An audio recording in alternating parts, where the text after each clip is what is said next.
Hello YouTubers, Alaska Prepper here. Well, ladies and gentlemen, I've been wanting to do a video about this for a while, and today is the perfect time. I'm going to go ahead and show you what my property looks like after about 3/4 of the winter, and it's going to get into what I want to talk about today. So let's go ahead and take a walk. So it's a little bit chilly out here today. I think it's about 1 degree above zero today, and it's about 7:30 in the morning. You can see we're gaining a lot of light back. But not too long ago, about 2 days ago, I had a buddy of mine. He's a buddy of mine that I met through some work that he did for me years ago. Right? And what he does is in the wintertime, he does snow removal. And in the summertime, he does, or the construction season, he does, filling with dirt. He does septic fields and stuff like that, septic systems. But I just had him come not too long ago and take a look at this. He went ahead and cleared off a lot of my hard pack. Now, during this time of year, the hard pack gets pretty thick, and look at how high it's already gotten through this winter. This is the second time this winter that he's done this, and you can see how high it is. If you take a look at my little tent that I have there, that tent is about 6 foot, 6.5 foot tall. And look at how high the snowpack is. And first, let me just show you around so you can see what it looks like around the property before we get to start talking about what this video is really about. There's the bunker over there. And this area here is usually where I collect the snow that I plow my driveway with. So I'll take our plow here and I'll just push everything to this area, and then I'll also push it as far back to that side as I can. However, my plow is not one of those huge plows.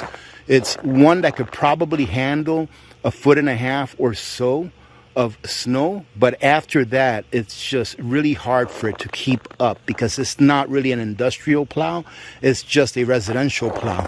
So as you can see here, look at how much snowpack there is.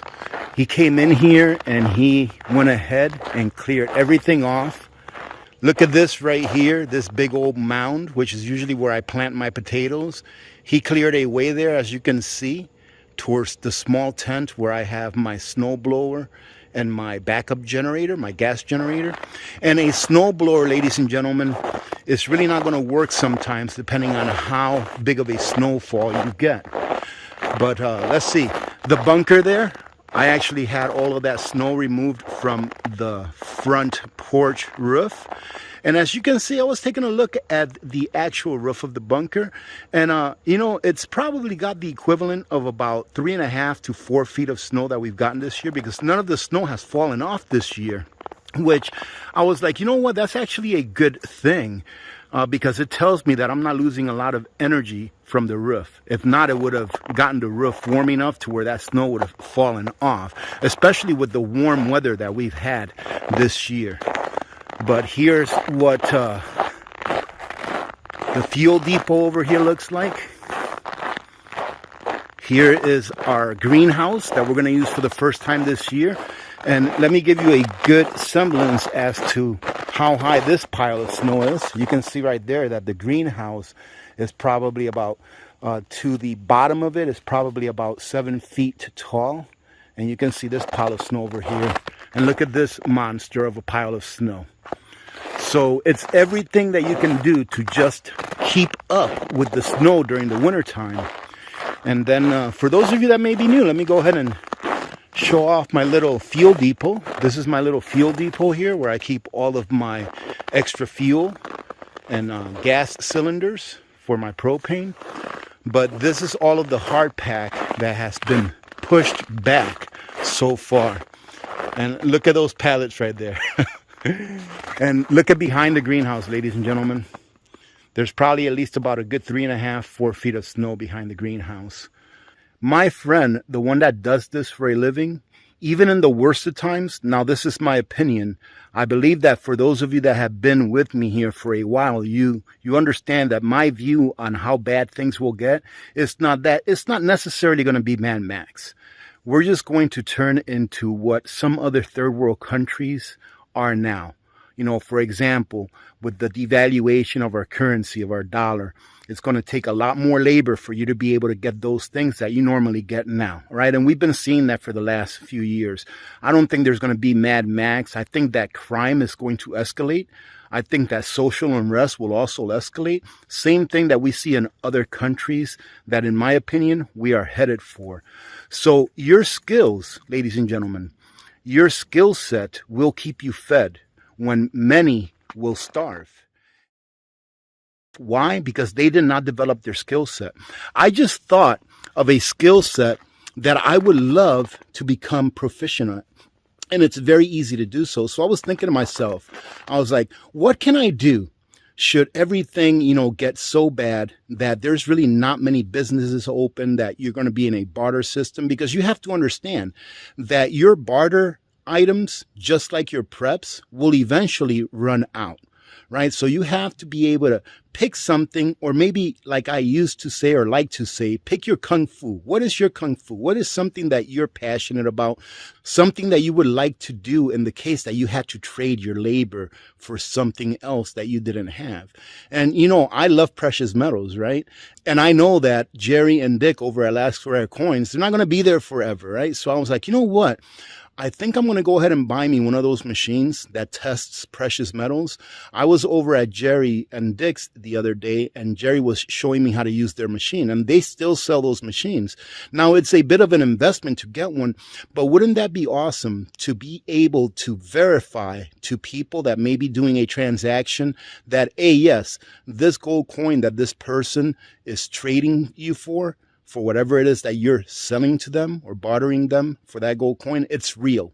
It verifies to be real.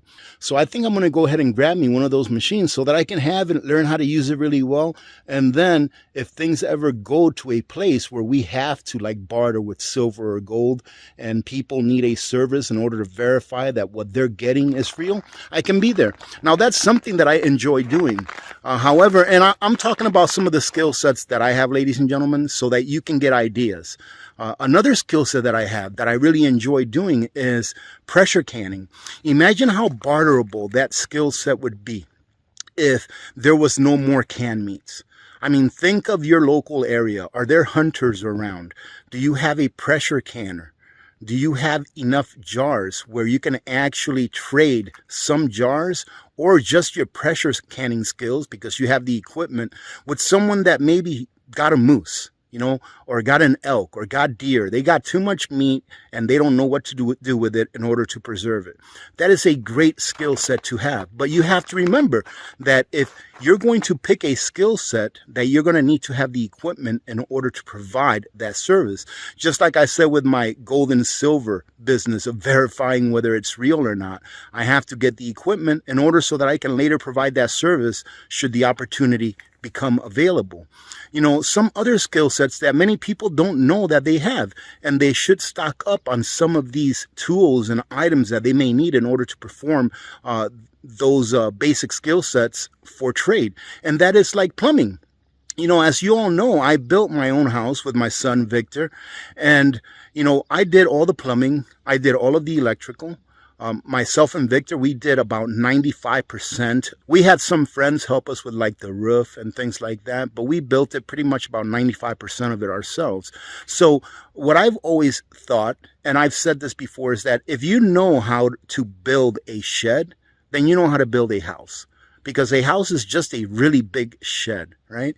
And if you get some books on how to do basic electrical work, then you can actually use that skill set in order to barter for other things. So ask yourselves, what is your kung fu? What will you do in order to keep you and your family fed in case that there are no more stores, in case that your preps run out, in case that you have nothing else to barter that's a physical thing to barter, like a can of beef?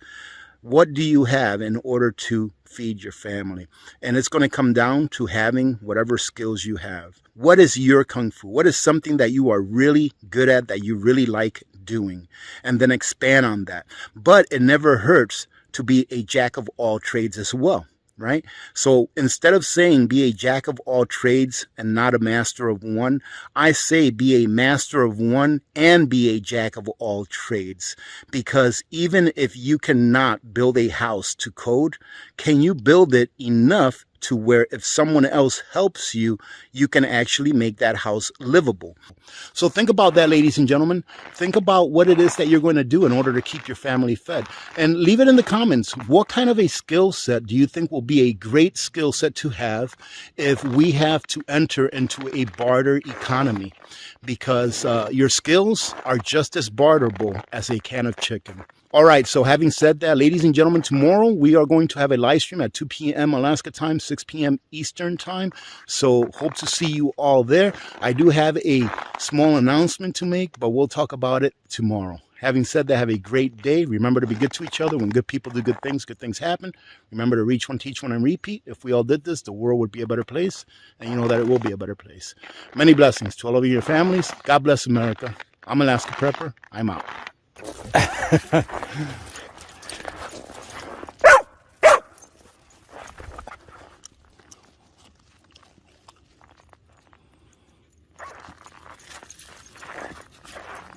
Karma, get your toy.